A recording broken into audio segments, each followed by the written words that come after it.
சுன்னத்தான தொழுகைகள்.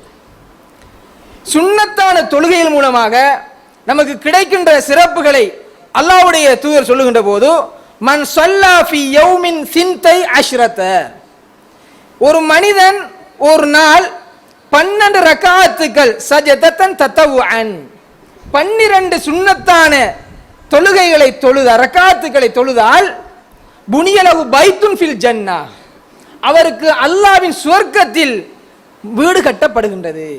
சுப்ஹானல்லாஹ். இந்த சான்ஸை நான் மிஸ் பண்ணுவேனா? ரசூலோட வார்த்தையை பாருங்க. நம்ம பிரதேசத்தில் உள்ள ஒரு இடத்துல வீடு கட்டுவதா சொல்லல, புனியலகு பைத்துன் ஃபில் ஜன்னா. யார் ஒரு நாளைக்கு 12 ரக்காத்துக்கள் தொழுகின்றாரோ, சுன்னத்தான தொழுகையை தொழுகின்றாரோ, அவருக்கு சுவர்க்கத்தில் வீடு கட்டுவதாக அல்லாஹ்வுடைய தூதர் சொல்லுகின்றார்கள். அன்புள்ள சகோதரர்களே, சாதாரணமாக இந்த உலகத்தில் நாம் வசிப்பதற்கு வீடு கட்டுவதற்காகத்தான் இன்று அதிகமானவருடைய சம்பாத்தியம் காணப்படுகின்றது. வெயில் பாராது, மழை பாராது, குடும்பம் பாராது, தூரம் பாராது, எல்லாத்தையும் விட்டு இன்று ஓடி ஓடி உழைப்பதற்கு காரணம் என்ன? நான் ஒரு வசதியான வீடு கட்ட வேண்டும், நான் சந்தோஷமாக வாழ வேண்டும் என்பதற்காக இல்லையா?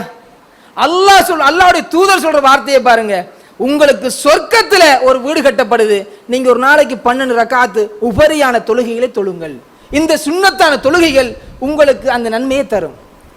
இதை தவற விடுபவர் ஒரு கை சேதம்.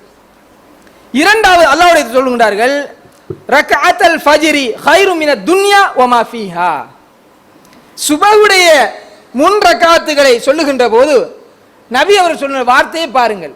சுபஹுடைய முன் 2 ரக்காத்துகள் இந்த உலகத்தையும் விட, இந்த உலகத்தில் உள்ள அனைத்தையும் விட சிறப்பானது, சிறந்ததுன்னு சொன்னார்கள். சுப்ஹானல்லாஹ்.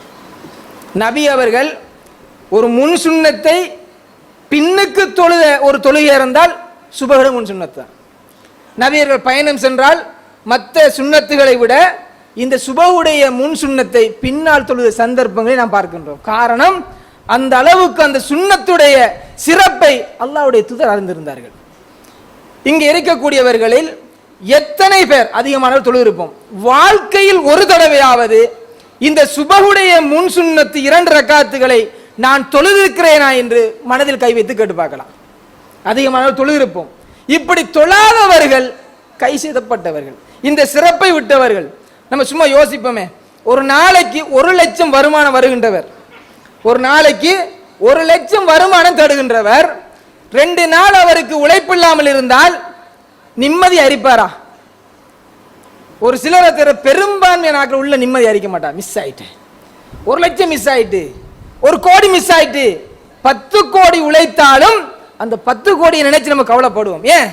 அதனுடைய பெருமதி கண்ணுக்கு முன்னால தெரியுது, அவருடைய பெருமானத்தை நம்ம கண்ணால பார்த்திருக்கின்றோம். ஆனால் அல்லாஹ்வுடைய தூதர் சொன்ன பிரகாரம் இந்த பெருமானம் என்பது இந்த உலகத்தை விட, இந்த உலகத்தில் உள்ள அனைத்தையும் விட பெருமதி வாய்ந்தது சொன்னால், இந்த தொழுகையை நாம் தவற விடுவது என்பது நாம் சிந்திக்க வேண்டிய விடயம்.